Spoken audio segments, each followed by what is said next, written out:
नमस्कार दोस्तों, मेरा नाम है बबीता थलवाल। दो मुद्दे जो आजकल सोशल मीडिया पर चर्चा का विषय बने हुए हैं, रुचि पांडे का और दूसरा है अनुराग डोभाल का। मैंने नई नई जर्नी अपनी सोशल मीडिया पर स्टार्ट करी है। ये दोनों मामले एक दूसरे से जुड़े हुए हैं। हमें किसी के भी निजी जीवन के बारे में बोलने का कोई अधिकार नहीं। ये जो ड्रामा कर रही है, नाटक कर रही है, व्यूज पाने के लिए कर रही है, लड़ाई लड़ रही है और कानून ही उस चीज को सॉल्व करेगा।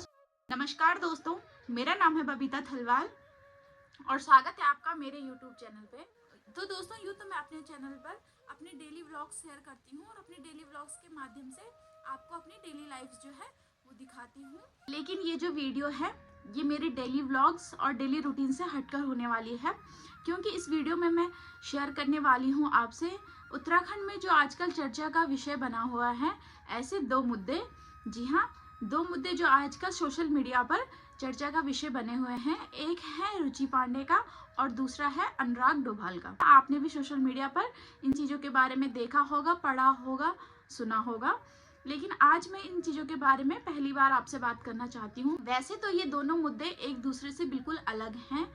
रुचि डोभाल का मामला अलग है और अनुराग डोभाल का अलग है, लेकिन अगर देखा जाए तो कहीं ना कहीं ये दोनों मामले एक दूसरे से जुड़े हुए हैं, क्योंकि दोनों ने ही अपने निजी जीवन की समस्याएं सोशल मीडिया पर आकर के शेयर करी। किसी के निजी जीवन में क्या चल रहा है क्या नहीं, वो उनको अपने निजी जीवन अपने पारिवारिक लोगों के साथ बैठकर ही सॉल्व करना चाहिए, लेकिन इन दोनों ने अपने निजी जीवन की समस्याओं को खुलकर सोशल मीडिया पर रखा है। तो कहीं ना कहीं ये चीजें आपस में जुड़ी हुई हैं।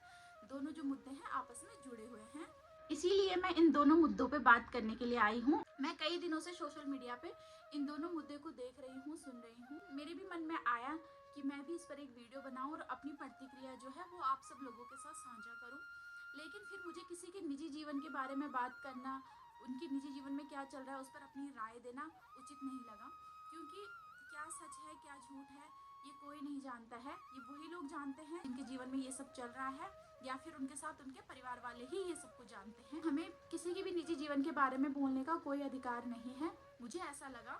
लेकिन अब जब चीज़ें मैं देख रही हूँ, काफ़ी लोग वीडियोस बना रहे हैं, अपनी अपनी प्रतिक्रिया दे रहे हैं, जो कहीं ना कहीं ठीक भी है और गलत भी। तो इसी बारे में मैं बात करने के लिए मैंने भी इस पर एक वीडियो बनाने का सोचा। तो दोस्तों, मैं अभी सोशल मीडिया की जो जर्नी है मेरी उसमें नई हूँ। अभी मैंने नई जर्नी अपनी सोशल मीडिया पे स्टार्ट करी है, तो हो सकता है कि शब्दों को मैं उस तरीके से ना रख पाऊँ जितना जो मेरे माइंड में है। तो अगर शब्दों का कुछ भी हेर फेर हो या मैं कहीं पे कुछ गलत कहूँ तो आप लोग मुझे ज़रूर बताइए, ताकि आगे के लिए मैं उस चीज़ को सुधारूँ। तो इन दोनों ही मुद्दों में किसने सही किया, किसने गलत किया, किसके साथ गलत हुआ, सही हुआ, किसने क्या किया, इन चीज़ों में मैं नहीं जाऊंगी, क्योंकि आजकल हर कोई इस चीज़ के बारे में बात कर रहा है सोशल मीडिया पर कि अनुराग की फैमिली में ये है वो है, या रुचि की फैमिली में ये सब कुछ है, उसके ससुराल वाले गलत है या रुचि गलत है। तो मैं इन सब चीज़ों पे नहीं जाऊंगी कि कौन गलत है कौन सही है, वो तो वो लोग ही जानते हैं सच क्या है। तो मैं इस बारे में बात नहीं करूंगी। मैं बात करूंगी कि कोई अपने निजी जीवन की परेशानियां जो है इस तरीके से सोशल मीडिया पर ला देता है, साझा करता है, इसका मतलब ये होता है कि वो अपने निजी जीवन में अकेला महसूस हो रहा है, या उससे अपने आसपास से मदद नहीं मिल रही है, कोई उसको सुनने वाला नहीं है। तो फिर वो आकर के सोशल मीडिया पर इस चीज़ को रखता है कि शायद उसको कुछ हेल्प मिले, अपनी बातें दूसरों के साथ शेयर करके उसको सुकून मिले या कोई रास्ता मिले, न्याय मिले, जो भी है। इस वजह से ही हर कोई सोशल मीडिया पर ये चीज़ें रखता है। या फिर होता है कि इंसान अकेला फील कर रहा है तो उसे लगता है कि शायद मुझे किसी का साथ मिल जाए। तो हम लोग भी जब इस तरीके की वीडियोस वगैरह देखते हैं या कुछ भी, या किसी का साझा करा हुआ कोई सोशल मीडिया पोस्ट देखते हैं, तो हम लोग जल्दी जल्दी अपनी प्रतिक्रियाएं देना शुरू कर देते हैं, बिना उस चीज़ के गहराई में जाए, बिना सच जाने, एक साइड की बातें सुनकर हम लोग अपनी प्रतिक्रियाएं दे देते हैं। कोई उस चीज़ को सही कहता है तो कोई उस चीज़ को गलत कहता है। सेम वही हुआ रुचि के केस में और अनुराग डोभाल के केस में। पहले जब अनुराग ने अपनी जो उसकी पारिवारिक समस्याएं हैं, जो उसके निजी जीवन में तकलीफें चल रही हैं, उनको जब सोशल मीडिया पर शेयर किया तो उस चीज़ का ज़्यादातर लोगों ने मजाक बनाया, ड्रामा कर रहा है, व्यूज़ के लिए कर रहा है, लाइक के लिए कर रहा है, पैसे के लिए कर रहा है, या जो भी है, ठीक है। और वही हुआ रुचि के साथ। जब रुचि ने अपने ससुराल की समस्याएं, अपने घर की समस्याएं, अपने निजी जीवन की प्रॉब्लम्स शेयर करी सोशल मीडिया पर, तो उसको कहा गया कि ये तो जी ड्रामा कर रही है, औरत के हाथ में तो घर की इज्जत होती है, ये होता है वो होता है, इसको देखना चाहिए। बिना दूसरे पक्ष की बात जाने, बिना रुचि के बारे में ये जाने कि उसने क्यों ये चीज़ें डाली हैं, ऐसा क्या हो गया कि उसने ये चीज़ें उसे सोशल मीडिया पर डालना पड़ा। ऐसा क्या हो गया कि आपस में परिवारजनों के साथ बात करने से ज़्यादा उन्हें सोशल मीडिया पर ये चीज़ें एक्सपोज करना ज़्यादा सही लगा। तो लोगों ने जैसे इस पर प्रतिक्रियाएं दी, ज़्यादातर मैंने देखा हर किसी ने दोनों के लिए नेगेटिव ही बोला। लेकिन जैसे ही कल जो अनुराग डोभाल ने सुसाइड अटेम्प्ट करा, उसके बाद अनुराग डोभाल के साथ सबकी संवेदनाएं आ गई। उनके बारे में बोल रहे हैं कि हाँ उनके साथ गलत हुआ है, ये हुआ है। भाई जब एक इंसान ने अपनी चीज़ें पहले आपके पास शेयर करी, अपनी परेशानी आपके पास पहले शेयर करी, तब आपने वो संवेदना क्यों नहीं दिखाई? तब क्यों आपने उस चीज़ का मजाक बनाया, उस चीज़ को ड्रामा कहा या व्यूज़ के लिए कहा, बिना कुछ सच जाने? लेकिन जब उसके बाद उसने इतना बड़ा कदम उठाया तो सबने उस पर भरोसा कर लिया कि हाँ ये मानसिक तनाव में है, डिप्रेशन में है, उसके साथ गलत हो रहा है, उसकी फैमिली में प्रॉब्लम चल रही है, वो अकेला पड़ गया है।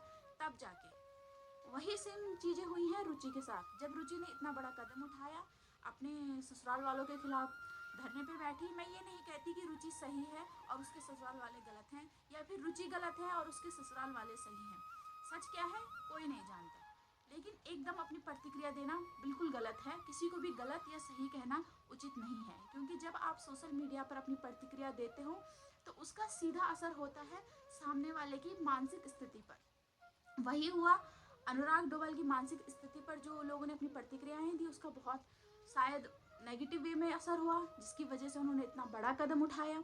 और सेम हुआ वही रुचि के साथ। रुचि ने भी खुद अपनी वीडियोस में कहा कि मतलब जो सोशल मीडिया पर इस तरीके की बातें उसके लिए कह रहे हैं, नेगेटिव बातें कर रहे हैं, उससे मेंटली प्रेशर पड़ रहा है, जिसकी वजह से वो बेहोश होकर के हॉस्पिटल में एडमिट हो गए।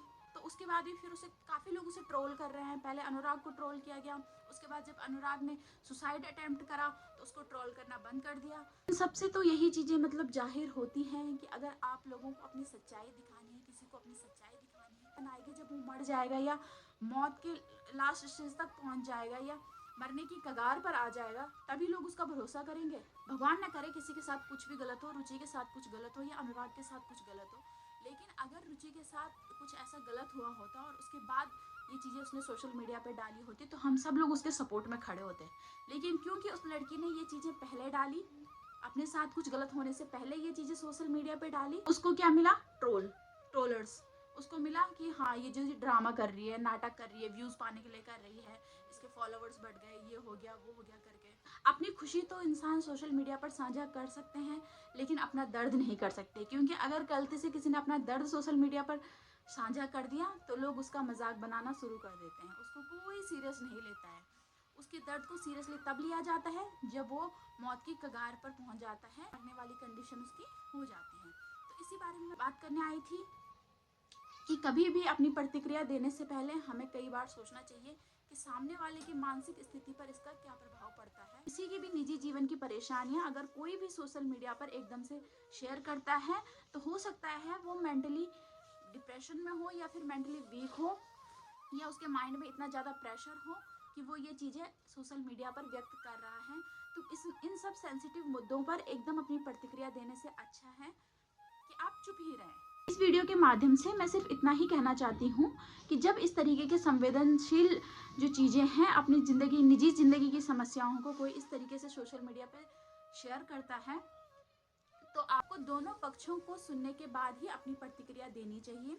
या फिर जब आप उस मामले को बहुत ही निजी तौर पर जान रहे हैं, क्योंकि आपको नहीं पता आपकी प्रतिक्रिया देने से सामने वाले के निजी जीवन पर क्या असर पड़ता है। आपको नहीं पता कि वो उसके माइंड में कितना प्रेशर है, आपके एक कमेंट से, एक वीडियो से वो इंसान क्या कुछ कर ले। ठीक है, आपके एक पोस्ट से जो आप उसके बारे में नेगेटिव डालते हो, उससे उसके माइंड में जो प्रेशर है वो कितना ज़्यादा बढ़ जाता है, जिससे वो सुसाइड तक की कगार पर आ जाता है। जिस तरीके से अनुराग डोभाल आया, वो तो किस्मत उनकी अच्छी रही कि वो स्वस्थ है, और भगवान करे वो आगे भी स्वस्थ रहें, और इसी तरह बहन रुचि भी जो है वो स्वस्थ रहें। रुचि के साथ जो भी हुआ है ये कानूनी तौर पर उस चीज़ की लड़ाई लड़ रही है, और कानून ही उस चीज़ को सॉल्व करेगा। सोशल मीडिया पे इन सब चीज़ों का न्याय नहीं मिलेगा, ये हम भी जानते हैं, लेकिन सोशल मीडिया पर इस चीज़ का हमें ध्यान देना चाहिए कि सामने इन चीज़ों का क्या प्रभाव पड़ रहा है। क्योंकि जब तक हम किसी को निजी तौर पर ना जाने, जब तक हमें पर्सनली उस चीज़ का एक्सपीरियंस ना हो, हमें ना पता हो कि सामने वाले के जीवन में क्या चल रहा है, तो हमें बेफिजूल की अपनी प्रतिक्रियाएं नहीं देनी चाहिए। हाँ, अगर आप निजी तौर पर उस चीज़ को जान रहे हो, समझ रहे हो, आपने दोनों पक्षों की बातें सुनी हो, हर चीज़ मतलब हर एंगल से उस मैटर को देखा हो, तब जाके आप बोलिए, और बोलिए इस तरीके से कि सामने वाले के माइंड पर उस चीज़ का गलत असर ना पड़े, वो इस तरीके के कदम उठाने के लिए मजबूर ना हो जिस तरीके का कदम अनुराग डोभाल ने उठाया है। तो दोस्तों, आज की वीडियो बनाने का मेरा मकसद सिर्फ इतना ही था। मैं किसी की साइड नहीं ले रही हूँ, ना रुचि की, ना अनुराग डोभाल की, ना रुचि के ससुराल वालों को गलत कह रही हूँ, ना रुचि को गलत कह रही हूँ, ना अनुराग डोभाल के परिवार वालों को सही कह रही हूँ, ना अनुराग डोभाल को सही कह रही हूँ। मेरा आज की वीडियो बनाने का मकसद सिर्फ और सिर्फ सामने वाले की मेंटल हेल्थ, उसकी मेंटल कंडीशन को ध्यान में रखकर बोलने का है कि सोशल मीडिया पर आप जब भी कोई प्रतिक्रिया दें, जरूर देखें कि आपके शब्दों से सामने वाले के मेंटल हेल्थ पर कोई असर ना पड़े, वो मेंटली और वीक ना हो, क्योंकि वो ऑलरेडी बहुत वीक है, इसीलिए वो ये चीज़ें सोशल मीडिया पे आपके साथ शेयर कर रहा है। वरना अगर सब कुछ ठीक है तो वो घर में भी बैठकर बात कर सकता है, लेकिन एक टाइम आता है जब बात इंसान घर में नहीं कर पाता है, उसके आसपास लोग नहीं होते हैं, उसे सुना नहीं जा रहा होता है, उसे समझा नहीं जा रहा होता है, तब जाके इंसान इतना बड़ा कदम उठाता है कि वो सोशल मीडिया पर अपनी पारिवारिक समस्याओं को लेकर आता है। तो जब भी कोई इस तरीके की बातें आती हैं तो अपनी प्रतिक्रिया सोच समझ कर ही दें। तो दोस्तों, आज की इस वीडियो को मैं यहीं पे समाप्त करती हूँ। मेरे शब्दों में कुछ गलती हुई होगी, शब्दों में कुछ हेर फेर हुआ होगा तो मुझे ज़रूर बताइए। इसी के साथ इस वीडियो को मैं यहीं समाप्त करती हूँ। इस वीडियो पर अपनी प्रतिक्रिया ज़रूर दें और आपको मेरी ये वीडियो कैसी लगी मुझे ज़रूर बताएं। धन्यवाद।